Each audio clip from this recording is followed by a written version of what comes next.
Two অনন্যার রান্নাঘর। আজকে আমি করে দেখাবো আলুর দম। আলুর দম অনেকভাবে হয়, দই দিয়ে হয়, শুকনো মশলা দিয়ে হয়। আজকে যে স্ট্যান্ডার্ড আলুর দম সেটা করে দেখাবো। লুচির সঙ্গে খাওয়া যায়, রুটির সঙ্গে খাওয়া যায়, কচুরির সঙ্গে খাওয়া যায়। শিখে নিন কীরকম করে বানায় আলুর দম। আমার সিম্পল বাঙালি স্টাইল আলুর দমের জন্য আমি ছোট আলু নিয়েছি, সেদ্ধ করে খোসা ছাড়িয়ে নিয়েছি।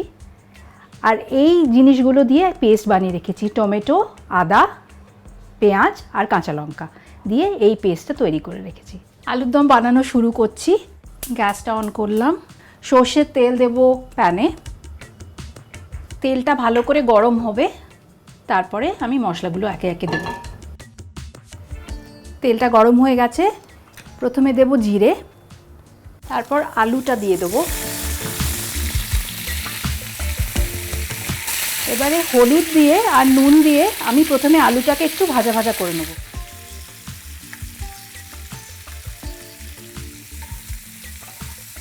যেটা আমি বলছিলাম আগেও আপনাদের, অনেকভাবে আলুর দম বানানো যায়। এটা একটা খুব সহজ পদ্ধতি আর আমি এইভাবেই বানিয়ে থাকি নর্মালি। আলুটা ভাজা ভাজা হলে আমি তুলে নেব, তুলে আবার তেল গরম করে মশলাটা দিয়ে ভাজা ভাজা করব, তারপরে আলুটা আবার অ্যাড করে দেবো। এখন আলুটা পুরো কোট হয়ে গেছে নুন হলুদ মশলাতে। এখন আমি এটাকে বার করে দিচ্ছি। এই প্যানটাতেই আমি আরেকটু তেল গরম করে নেব। তেলটা গরম হলে মশলাটা ফ্রাই করব। এবারে তেলটা গরম হয়ে গেছে, আমি আরেকটু জিরে দেব তেলে, দিয়ে মশলা পেস্টটা দিয়ে দেবো।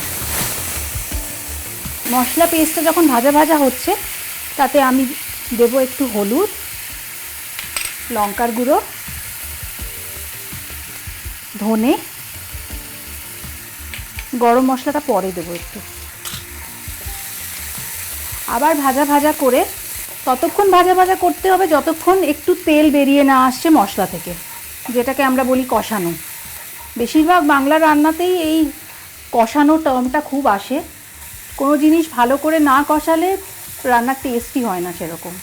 মেন প্রসেস অফ কষা or কষানো is you have to keep stirring the masala paste in oil so that the oil kind of leaves the sides of the pan and leaves the sides of the masala.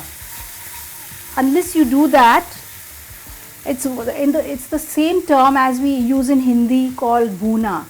Unless you bhuno it properly, unless you koshao it properly, the taste of the curry or the vegetable doesn't come through.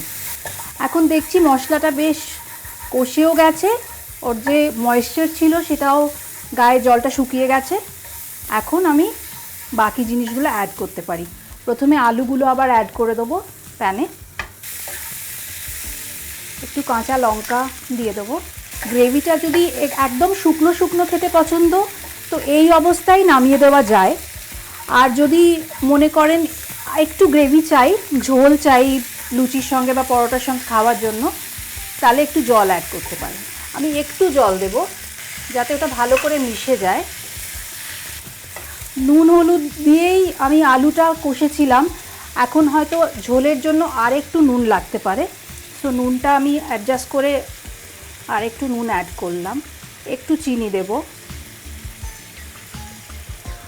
এখন গ্রেভিটা ঠিক লাগছে, গায়ে মিশে মিশে গেছে। এখন আমি অ্যাড করব জিরে আর লঙ্কা শুকনো কড়াইতে ভেজে নেওয়া, দিয়ে পেস্ট গুঁড়ো করে নেওয়া। তো জিরে ভাজার গুঁড়ো দিলাম, একটা সুন্দর গন্ধ আসে। আর দিলাম গরম মশলা, ঘি,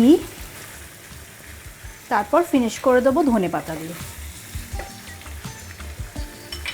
ইনফ্যাক্ট আরেকটু জিরে ভাজার গুঁড়ো ওপরে ছড়িয়ে দিয়ে রান্নাটা বন্ধ করে দেওয়া যায়।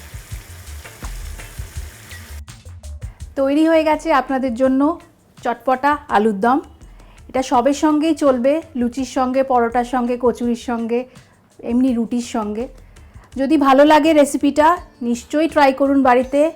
আর লাইক করুন, কমেন্ট করুন, শেয়ার করুন অ্যান্ড সাবস্ক্রাইব টু অনন্যার রান্নাঘর।